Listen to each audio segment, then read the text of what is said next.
Et bonjour à tous, bienvenue en cette matinée assez glaciale de janvier, moins 4,7 ce matin, on est descendu, 23 janvier, là je vous parle, il fait encore moins 2 degrés, donc vraiment le plein hiver. Et je trouve que c'est l'occasion de vous parler du gel au potager, de la résistance au gel des cultures. C'est vrai qu'on dit souvent, hors de question de jardiner quand il fait du gel, il faut attendre les seins de glace pour semer, pour planter, pour faire du potager. Sauf qu'en fait, on va aller rentrer dans les détails des cultures et on va se rendre compte qu'il y a des disparités énormes de résistance au gel selon les cultures et de voir qu'en fait on peut très bien jardiner un peu plus tôt en saison, un peu plus tard en saison, faire des potagers d'hiver, semer même quand il y a des risques de gel. Là je vous montre par exemple ce matin, il y a des petits pois au potager, ils vont résister, enfin je croise les doigts, mais ils vont résister à ces moins 4,7 degrés.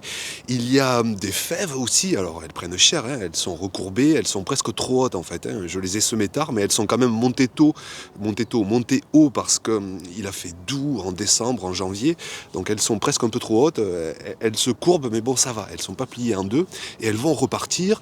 Des artichauts aussi qui résistent, et on verra qu'il y a bien d'autres cultures qui sont capables de résister. Donc je vous propose de voir ça en 3 classes de légumes et on va commencer avec la première. Donc la première classe, c'est celle qui résiste pas du tout, ce sont tous les légumes, les cultures fruits en fait, celles qui font des fleurs, les cultures estivales. Alors j'ai pris mon tableau, comme d'habitude, alors j'ai écrit un article en complément de la vidéo, il y a le tableau, tout est à télécharger si vous le voulez sous la vidéo.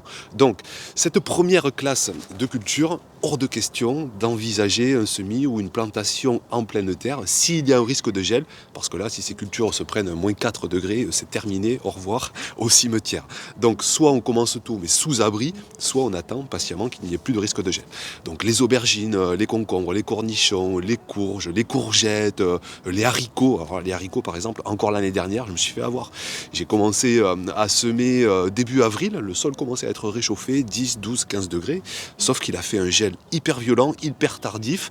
Les haricots avaient germé et terminé, la culture a été anéantie. Maïs, patates douces, poivrons, pommes de terre, tomates, tournesol. Donc ce sont des cultures estivales qui se régalent de 20 degrés pour germer, 25 degrés pour bien se développer, un sol bien réchauffé, 15-20 degrés pour semer, pour planter. Donc vraiment on attend quoi. Moi ici j'attends, je vais peut-être commencer mi-avril dans le sud, je mettrai peut-être des petits tunnels au début pour accélérer et espérer avoir des récoltes précoces parce qu'il fait vite trop chaud plus tard en saison, donc j'essaie de commencer au plus tôt, mais j'y vais tranquille. Donc je commencerai à semer ces cultures, pas avant mi-fin février, sous abri, pour les planter ensuite en avril. Donc ces cultures, franchement, pour l'instant, on attend.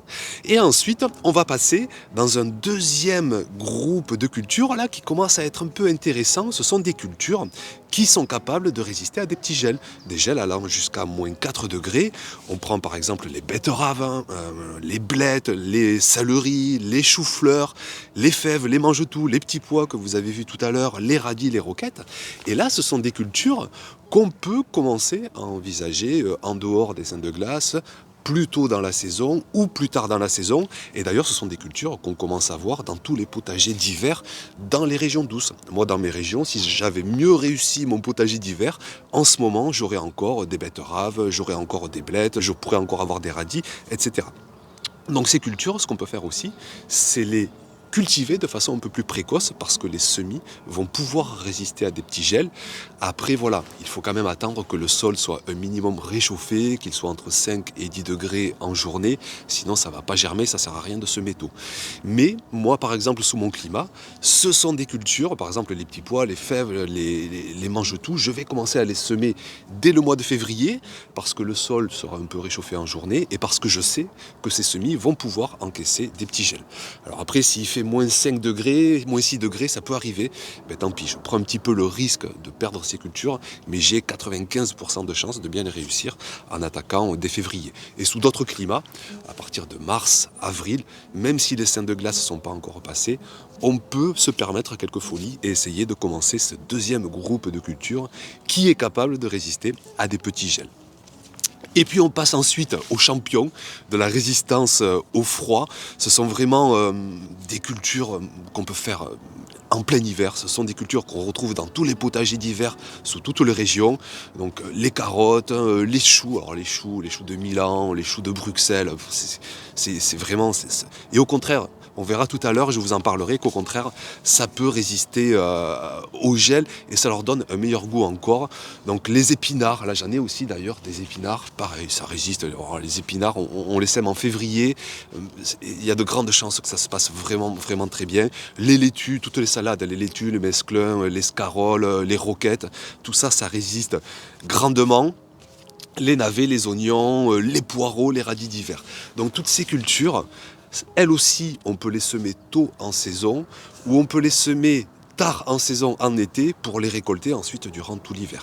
Il y a deux façons de les envisager. Moi par exemple, les épinards, je vais les faire en février, les navets, on peut les planter tôt, les oignons, je vais en planter début mars, les poireaux, on peut les semer très tôt, les radis d'hiver, on peut les semer tard en saison et les récolter tard. Donc ce sont vraiment des cultures qui résistent au gel et qui nous permettent d'envisager le potager autrement que par ces simples cultures d'été. Et c'est vrai que souvent on dit le potager, c'est simple de glace, oui, pour les cultures estivales. Mais ensuite, on a ce groupe de cultures qui nous permet d'envisager à la fois un potager d'hiver et qui nous permet d'envisager aussi un potager précoce de début de printemps. Je pense par exemple aux épinards, c'est vraiment la culture. L'ail rose aussi, hein. L'ail je vais le planter dès le début du mois de février. Je commence à me rafraîchir. Alors vous parlez aussi de pourquoi ces cultures résistent au gel. C'est vrai que c'est intéressant de comprendre que l'eau gèle à 0 degré, l'eau pure, hein, nos cultures sont composées en grande partie d'eau et sitôt qu'il fait 0 degré, pour les cultures fruits par exemple, effectivement ça va mourir. Mais après, vous avez des cultures qui ont un taux de sucre plus conséquent, qui sont capables de générer un taux de sucre en cas d'agression du gel.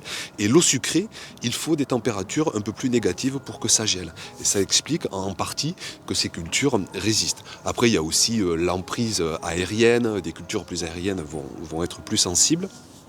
Et puis enfin, vous dire aussi qu'il y a gel et gel, que un gel à 3 degrés ne va pas être le même qu'un autre gel à 3 degrés. Ça dépend la brutalité avec laquelle il arrive, ça dépend le taux d'humidité ambiant.